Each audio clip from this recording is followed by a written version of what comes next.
Hey everybody, Michael Snyder, Pacific Northwest Weather Watch. Today is December 1st. Happy first day of meteorological winter. You made it. Here we go. Let's take a look at what's coming here on the infrared satellite imagery. We do have a system moving through. It's a bit moisture starved, but you can see the batch of clouds associated with it.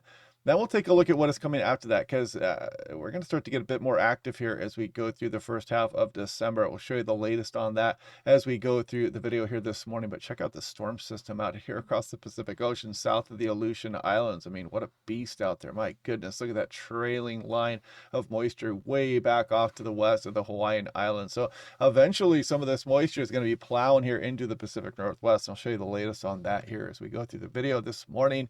So here we go, looking at some precipitation here across the region. Again, it's generally light, but we do have the chance for some accumulating snowfalls. We'll take a look at the latest on that as well as we go through the video. And here's Spokane National Weather Service to update that to make sure they didn't update anything, but you can see this was updated here this morning.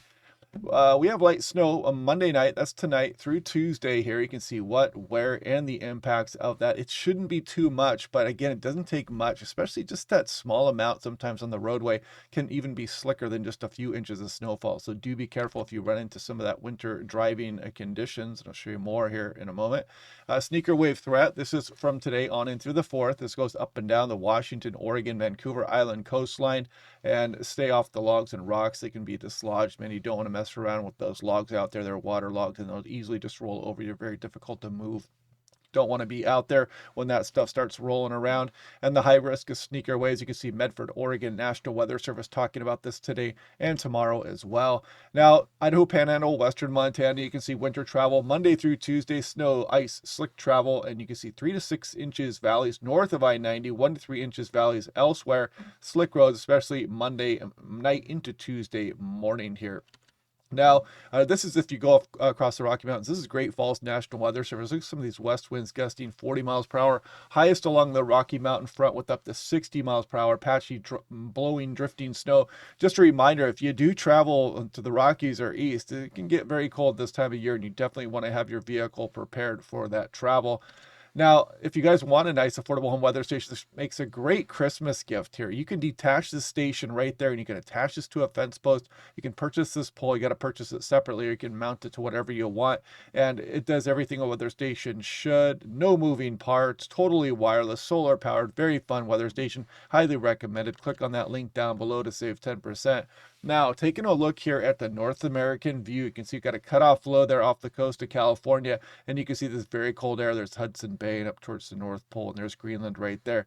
And this cold air right there, this is what's bringing us our next system here in the Pacific Northwest. You can kind of see that pivot down here and move out of the Northwest back down across the Pacific Northwest. But then watch what happens as we go through the next few days. Look at this ridge just churning off our coastline there. And if we just go off in towards the end of the week, things start to change. You can see the tropospheric polar vortex start to pivot back towards Northwest Canada and Alaska. And that's going to allow for some cold air to spill out and really get this baroclinic boundary back into the Pacific Northwest. We're going to increase that atmospheric river potential. Precipitation potential is going to go way up here over the next few days and on in through the mid portion of December. If we scroll through that one more time, you'll again kind of see that colder air building up there across portions of Alaska. Now, taking a look here, this is 6-hour precipitation and type. You can see the blues are the snows out there. If you go towards the pinks, you get mixed precipitation, maybe some freezing rain as well. But if we scroll through here and we go through tonight, you can see some of this precipitation across eastern Washington. Again, it could make things slick, especially north of I-90. You can see some of the northeast Washington getting some snowfall as well. British Columbia, Idaho Panhandle into western Montana also. You're going to see a little bit of light rain here across western Washington. It shouldn't amount to too much, however, and you could get an inch or so of snow across the Cascades. Then we scroll off into Wednesday night. Now we're going on into Thursday. Another weak system brushes through, but then it starts to get a bit more active as we go through the day. Friday. Look at this. Somebody turns the fire hose back on towards the Pacific Northwest, and we start to get a much more moist system there. And right at the end of the run here, you can kind of see Saturday night systems here lining up. The Gulf of Alaska troughing does get active. And if we take a look here, first things first, though, let's look at the accumulated positive snow depth change in inches. This is as we go through tonight towards Tuesday morning. You see some of that, maybe an inch for Spokane, something like that. Some of southeast Washington, northeast Oregon, getting some snowfall. again, kind of a moisture star system, but it can make things slick, and maybe just a select few inches across some of the Cascades of Washington as well. And then we go off towards the end of the run, you can kind of see some more moisture moving in there. We'll worry about that here over the next few days. And we are dealing with some king tides this upcoming week, but as you can see, we are not dealing with a lot of big wave action out there, so it's not correlating with the king tides this round, but it doesn't take much to cause some problems. So we get a little bit of a bump there as we go through Tuesday. So again, maybe some very minor coastal flooding with those king tides. And then we scroll on through here. And by the time we get some wave action to return, the king tides will be relaxed. You can kind of see as we go through next weekend and next week, the wave action definitely starts to return as we're going to have some storm systems moving towards the Pacific Northwest. Check that out at the end of the run here. You can really see the big waves out over the Pacific Ocean starting to get going again. Now, looking at the European artificial intelligence, this is the ensemble run here, the ensemble mean.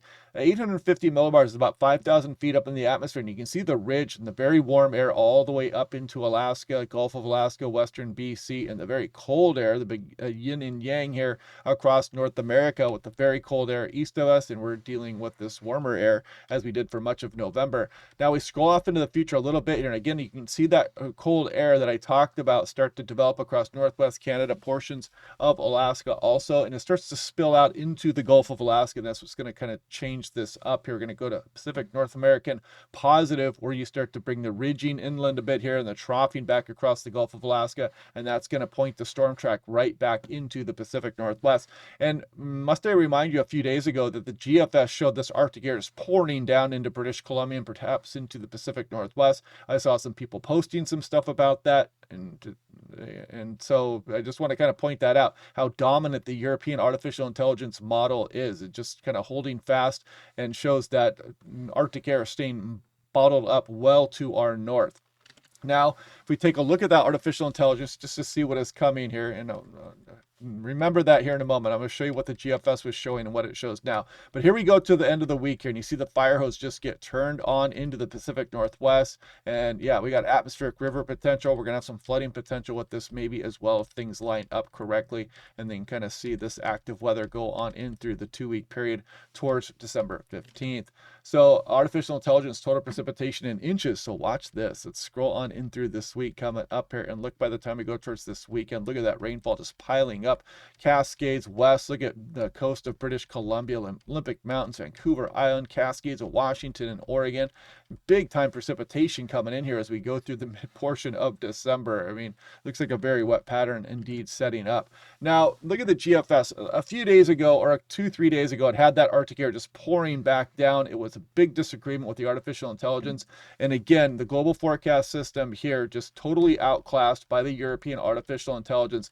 There goes that Arctic air now, and it shows it doing exactly what the artificial intelligence showed. So again, the GFS completely outclassed, and it bends the knee to the artificial intelligence model here. So very impressive stuff from the European artificial intelligence. Now looking at Seattle Tacoma International, you can kind of see this weak system moving through, and then the rain hose starts to, or the spigot starts to open up here into the Pacific Northwest. These are 24-hour precipitation totals, and you see some big totals showing up here, and this is going to mean more even for some of the coastal areas and some of the higher terrain. So there is going to be some flooding potential as we go on in through the first half of December. It looks like it's not for sure yet, but make sure to check back daily on this. And if we look at Quileute as well, I mean, some big totals in 24-hour periods showing up through the first half of the month. And again, this is Seattle Tacoma. I believe this is the 90th and the 10th percentile of the ensembles. And then, of course, you can see the extreme outliers of the ensembles. There's the control run in the blue, but the ensemble mean has a lot of precipitation coming as we go through December 15th. Now, like I promised, we're going to keep watching this signal as we go on in towards later portions of the winter, late December and on in through January. This is that Arctic air building up as we speak right now. You can see the above normal temperatures here across the west coast of North America. So we deal with that storm train for a while, and then what is to come after that? Well, you see that ridge back up here. That's the ridge just south of the Aleutian Islands, and look at how a lot of the west coast cools down there. It continues to show this signal here, so we're going to continue to watch that. And I'm going to drive this home into our heads enough that we're going to check back on this to see how this developed, because this would definitely be more favorable for some potential lower elevation snowfall, some big mountain snows as well across the Pacific Northwest, and as well as some of the Intermountain West and much of the west coast of North America. So something fun to watch. Continues to show that signal in the European extended ensemble mean. And if we look at the 500 millibar heights here, so you can kind of see the ridges here, you can see the trough out here south of the Aleutian Islands right now.